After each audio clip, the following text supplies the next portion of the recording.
Next thing we can talk about is goals.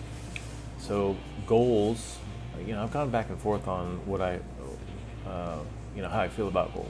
So I come from a kind of insurance sales background. I was doing, believe it or not, I was an Aflac, yeah, the duck, insurance salesman for years. I had my successful years and my difficult years, whatever. Um, Very thankful for that experience because it kind of gave me some marketing and presentation skills that I might not otherwise have had coming into all this. But anyway, what the heck was my point with all that? Oh, so I've been through my share of goal setting type stuff because in sales and business, that's all you do is these seminars and workshops around goal setting and SMART goals and things like that. And what we come to realize, because I've done my share of those kind of workshops and things, I've done health coaching programs. Every one of my certifications came with, like client consultation and coaching and goal setting, type curriculum. And then I've been through neuro-linguistic programming's initial course through master class. Plus we work with this all day, every day with ourselves and clients and members, my private clients and progression attendees and members at the gym.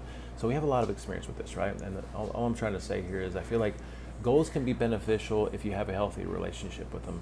And to have a healthy relationship with goals, you have to understand what it is that they're doing for us, right?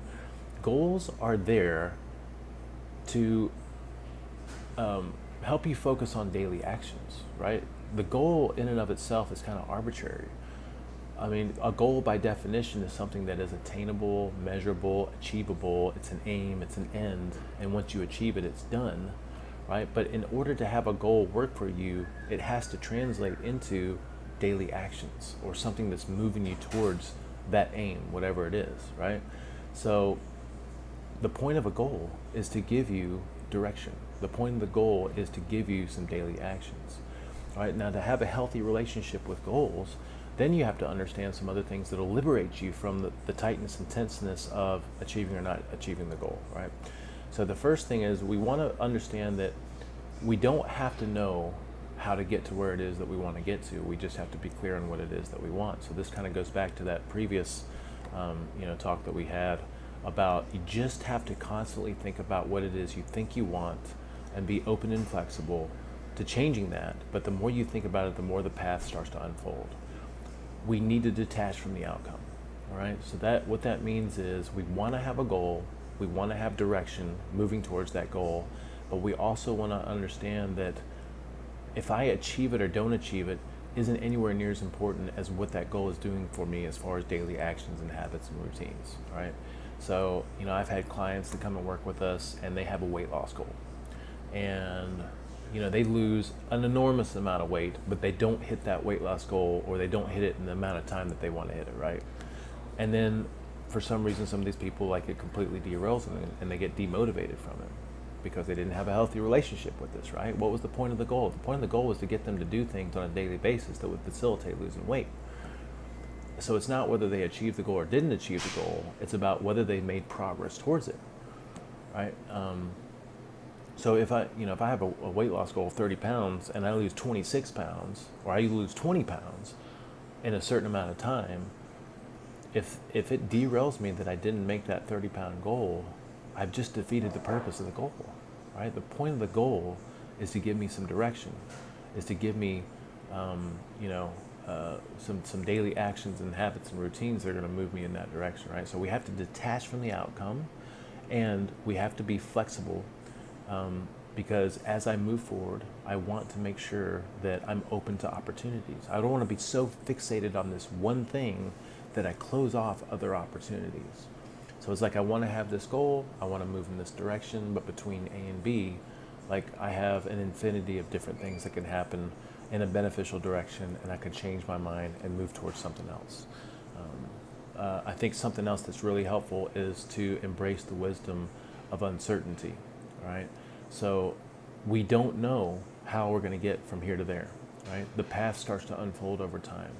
But if I look back at, look where I'm at right now, and in any area of my life, whether it's the business, my personal health, my fitness, if I look back on my life, there's no way I could have predicted the path that I would have taken to get here. But what I could predict is what it is that I thought I want. I had some flexibility with how I was going to get there, and I was very comfortable with uncertainty, because in the uncertainty is where all the magic happens. In the uncertainty is where all the opportunities are, right? That's where the adventure is, right? A lot of times I'll get tense going towards a talk or going to an appointment or having some event in the future that's coming towards me, right? And as soon as I remember this principle about being comfortable with uncertainty, and that this is an adventure, and I have that little conversation with myself, all of a sudden I get excited about it, because I understand, like, I have no idea what's going to happen. I have no idea how I'm going to get from here to there. And that doesn't mean that I'm not trying to plan for it, and I'm not trying to do the best that I can as far as making the right decisions, given, with the given information and what I think I know about what's going on. But there's also a little bit of excitement that comes with that, right? I don't know how I'm going to get there. I just have to know what it is that I want. I have to be comfortable and flexible. I have to be comfortable with uncertainty, because that's where all the magic happens, right? And I think the final thing to understand and appreciate when it comes to setting goals is, or having a healthy relationship with goals, is there are no such thing as wrong turns. There's only new turns, right? Meaning that, I do want to make the best decision I can with what I have, but I need to make a decision and understand that decision is either going to give me what I think it's going to give me or want, or it's going to give me feedback to help me change course to get what I want. And in any way it goes, I'm still going to move towards what it is that I want. And most of the time, the wrong decisions or quote unquote mistakes are the things that give us the most feedback and learning opportunities, right? So there's no such thing as a wrong turn.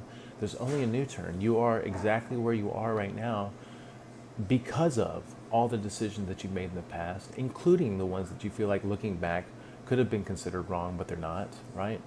I can look back to all these different crazy decisions that I've made in my life, and I would not be here if it wasn't for those things. But if I had the premonition of doing something stupid that I did that led me here, I might not have done it, and I might not be here, right? So it's all good.